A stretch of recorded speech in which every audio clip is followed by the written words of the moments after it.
Hello friends, आज हम लोग लाइव प्रोसेसेस का फिर से क्वेश्चन सॉल्व करने वाले हैं। जैसे कि लास्ट क्लास में किए थे वैसे आज भी हम क्वेश्चन आंसर करने वाले हैं। तो बिना देर किए देखते हैं कि आज हमें क्या क्या सॉल्व करना है। तो चलिए फटाफट स्टार्ट करते हैं। तो ये देखिए हमारा पहला क्वेश्चन है। ये पहला क्वेश्चन है कि श्वसन के लिए, ये देखिए यहाँ से लेके यहाँ तक क्वेश्चन है, श्वसन के लिए ऑक्सीजन प्राप्त करने की दिशा में एक जलीय जीव की अपेक्षा स्थलीय जीव किस प्रकार लाभप्रद है। क्या आप क्वेश्चन को समझ गए? क्वेश्चन पूछा जा रहा है कि श्वसन के लिए जो जल में रहते हैं जीव, जो जल में सांस लेते हैं, उनके अपेक्षा जो स्थल पे रहते हैं जैसे कि हम लोग हैं, कैसे लाभप्रद है। यानी कि कौन लाभान्वित हो रहा है? हम लोग हो रहे हैं। जो स्थल पे रह रहा है उसको ज्यादा लाभ मिल रहा है, वो ज्यादा ऑक्सीजन का यूज कर रहा है। जो जल में रहते हैं वो कम यूज कर पा रहे हैं। किसकी अपेक्षा? स्थलीय की अपेक्षा। यही पूछा जा रहा है। तो हम लोग इसी चीज को देखेंगे। तो देखिए यहाँ पे इसका आंसर जो है वो क्या है कि जल में रहने वाले जीव कहाँ से सांस लेते हैं? वो तो जल में घुला हुआ ही ऑक्सीजन लेंगे ना। हम सारे जीव क्या करते हैं? ऑक्सीजन लेते हैं। कार्बन डाइऑक्साइड तो लेते नहीं। कार्बन डाइऑक्साइड केवल एकलौता पेड़ पौधा लेता है, बाकी सब तो ऑक्सीजन का यूज कर रहे हैं हम लोग। तो ऑक्सीजन जो है, जो जीव रहते हैं जल में, वो ऑक्सीजन कहाँ से लेते हैं? जल से लेते हैं। तब बताइए कि जल में जो है ऑक्सीजन वो ज्यादा है कि जो वायुमंडल में ऐसे जो स्थल पे रहते हैं वो ज्यादा ऑक्सीजन ले रहे हैं, उनको ज्यादा ऑक्सीजन मिलेगा। किसको मिलेगा? ऑब्वियसली जो स्थल पे रहते हैं उनको ज्यादा। जितना ऑक्सीजन खींचना है खींच लीजिए, जितना यूज करना है कर लीजिए। लेकिन जो जल में रहते हैं वो कहाँ से ऑक्सीजन लेंगे? जल से। तो जल का अणुसूत्र होता है H2O। इसी ऑक्सीजन को लेंगे वो। तो ये कितना कम है ना, हमारे तुलना में वो बहुत कम सांस ले रहे हैं। इसी वजह से उनको जल्दी जल्दी सांस लेना पड़ता है। द्रुत गति से उनका श्वसन दर होता है, यानी कि बहुत तेजी से होता है। तो इसी चीज को हम लोग थोड़ी सी इस तरीके से लिख दिए हैं।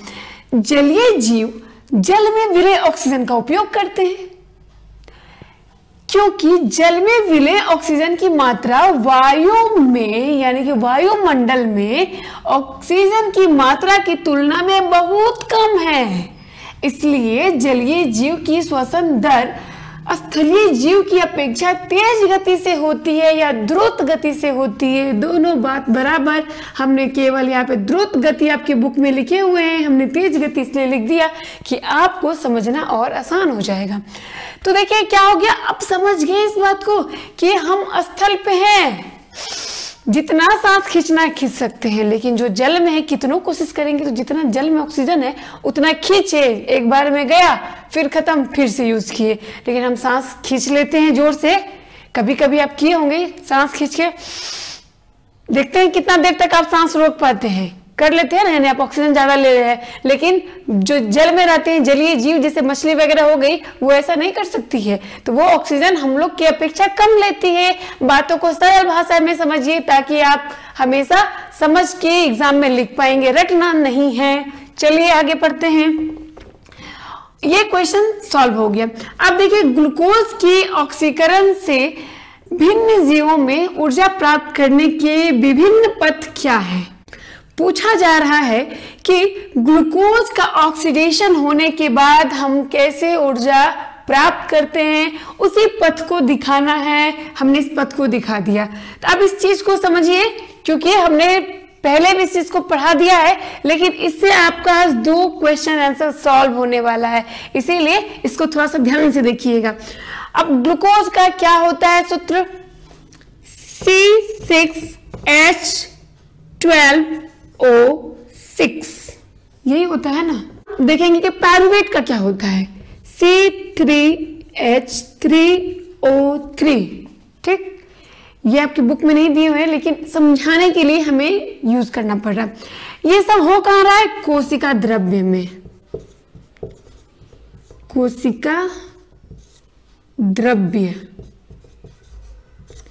कोशिका द्रव्य में हो रहा है। ठीक है, साइटोप्लाज्म में। अब यहाँ पे समझते हैं कि ये जो ग्लूकोज ये ग्लूकोज तक पहुंचने से पहले हमने क्या पढ़ा था पाचन में, उसको थोड़ा सा याद कर लीजिए।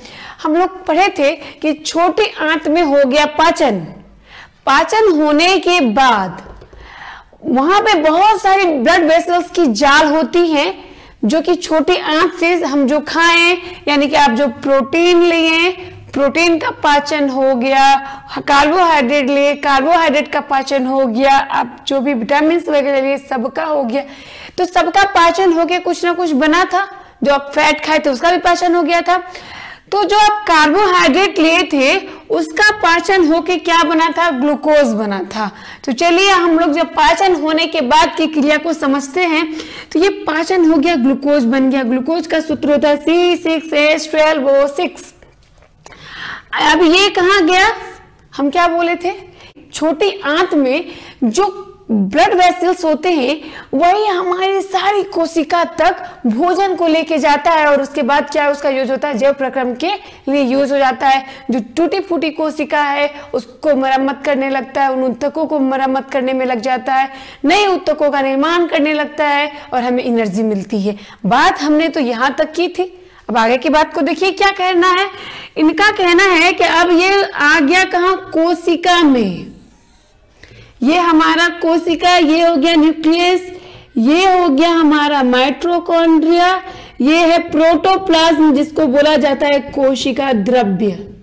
ठीक, ये सब कुछ कहाँ हो रहा है, कोशिका द्रव्य में हुआ। यहां से ग्लूकोज का विखंडन होकर एक स्टेप आगे बढ़ गया, पायरुवेट का निर्माण हो गया।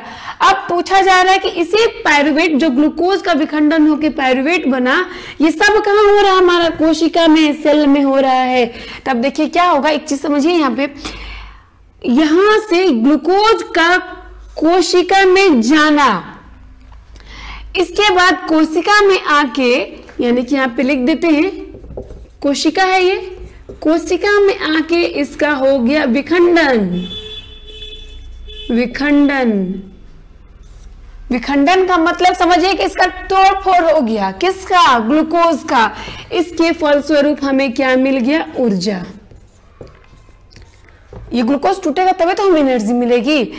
और देखिए क्या हुआ, ग्लूकोज टूटा, यानी कि अब यहाँ पे इसको क्या बोलेंगे पता है, ग्लूकोज का कोशिका में टूटना कोशिकीय श्वसन कहलाता है।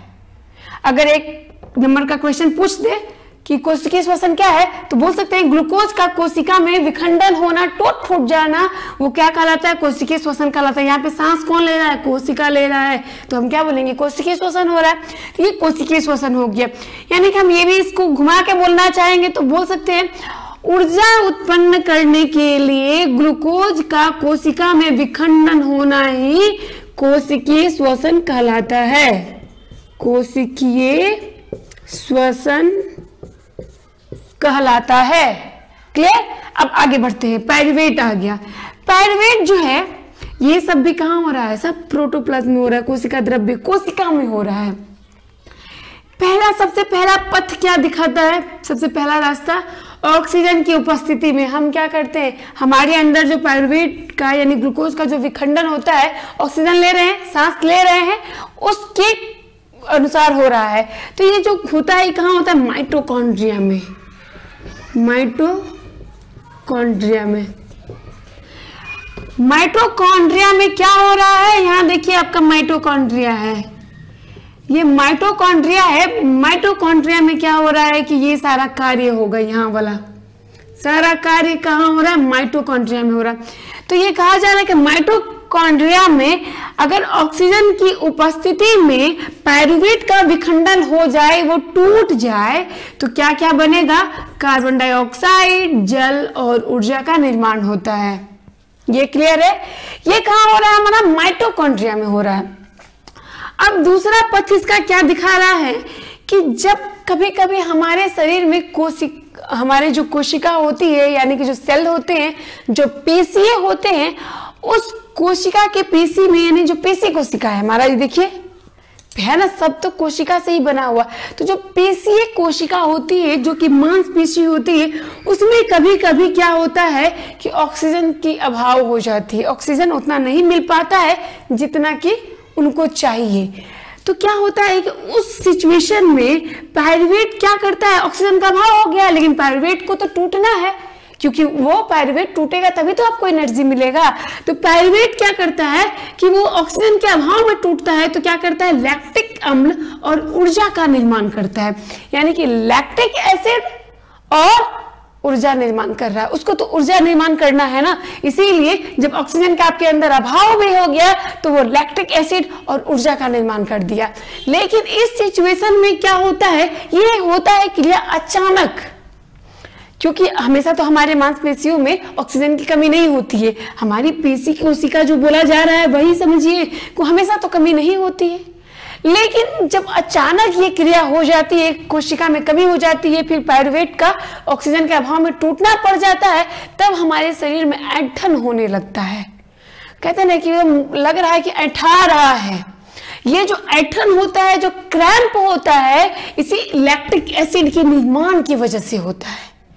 अब ये समझ गए। अब देखिए, जब ऑक्सीजन की अनुपस्थिति में होता है तब क्या होता है, यानी कि यहाँ पे ऑक्सीजन है ही नहीं, तो यहाँ पे क्या होगा, यहाँ पे क्या होगा, ये क्रिया सबसे पहले होती कहाँ है, ये जो कोशिका पेशीय कोशिका में हो रहा है, ये भी हो रहा है कोशिका द्रव्य में ही। ये ईस्ट जो हो रहा है ये भी कोशिका द्रव्य में होगा, यानी कि ये ईस्ट में होता है, ईस्ट जिसको खमीर बोला जाता है। तो ये क्या हो रहा है कि ऑक्सीजन की अनुपस्थिति में पायरुवेट का निर्माण करना है तो कैसे होगा, जब किण्वन तैयार होता है ना उस समय क्या होता है कि इसका जरूरत पड़ता है। तो ये जो होता है क्या, ईस्ट का ऑक्सीजन की अनुपस्थिति में टूटता है तो इथेनॉल कार्बन डाइऑक्साइड और ऊर्जा का निर्माण करता है। यानी कि ये टूट के पायरुवेट क्या बन गया, इथेनॉल कार्बन डाइऑक्साइड और ऊर्जा बन गया। अब ये समझ गए। अब यहाँ पे देखिए एक और चीज, आपका एक और क्वेश्चन है, वो ये है कि वायवीय श्वसन और अवायवीय श्वसन में क्या अंतर है, कुछ अवायवीय श्वसन का उदाहरण दे। एग्जांपल्स मांग रहे हैं, तो चलिए इसी से इसको सॉर्ट आउट कर लेते हैं क्या। देखिए सबसे पहला क्वेश्चन का आंसर जो है कि अवायवीय श्वसन और वायवीय श्वसन, समझ रहे हैं दोनों को। जब पायरुवेट का विखंडन या जब ग्लूकोज का विखंडन ऑक्सीजन की उपस्थिति में होता है तब उसको हम वायवीय श्वसन कहेंगे। लेकिन जब पायरुवेट का विखंडन ऑक्सीजन की अनुपस्थिति में होता है तो हम बोलेंगे ये अवायवीय श्वसन है, क्योंकि यहाँ पे वायु नहीं है। पहला अंतर। दूसरा अंतर, पायरुवेट का विखंडन जब ऑक्सीजन की उपस्थिति में होता है तो उसके फलस्वरूप कार्बन डाइऑक्साइड, जल और ऊर्जा का निर्माण होता है। और जब दूसरे तरफ अवायवीय श्वसन में बोलेंगे कि ये जो है, यानी कि जो पायरुवेट है ऑक्सीजन की अनुपस्थिति में टूटता है तो इथेनॉल कार्बन डाइऑक्साइड और ऊर्जा का निर्माण करता है। क्लियर। अवायवीय श्वसन किन किन जीवों में होता है, तो ये ईस्ट में हो गया, फीता कृमि और भी बहुत सारे हैं, फीता कृमि में होते हैं, ईस्ट और फीता कृमि में होते हैं, लिख दीजिएगा। एक और चीज लिखना है तो आप लिख सकते हैं कि पायरुवेट जो होता है ऑक्सीजन की उपस्थिति में टूटता है तो वो माइटोकॉन्ड्रिया में टूटता है, ये क्रिया माइटोकॉन्ड्रिया में होती है। लेकिन जब पायरुवेट का विखंडन ऑक्सीजन की अनुपस्थिति में होता है तो ये कोशिका द्रव्य में होती है, कोशिका द्रव्य में होती है ना। 3 क्वेश्चन, आपका 3 क्वेश्चन का आंसर मिल गया। आप ये चीज को समझ गए। उम्मीद करते हैं कि इन चीजों में आपको कहीं भी डाउट नहीं होगा और आप इन बातों को बहुत ही अच्छे से समझ चुके होंगे। Thank you so much.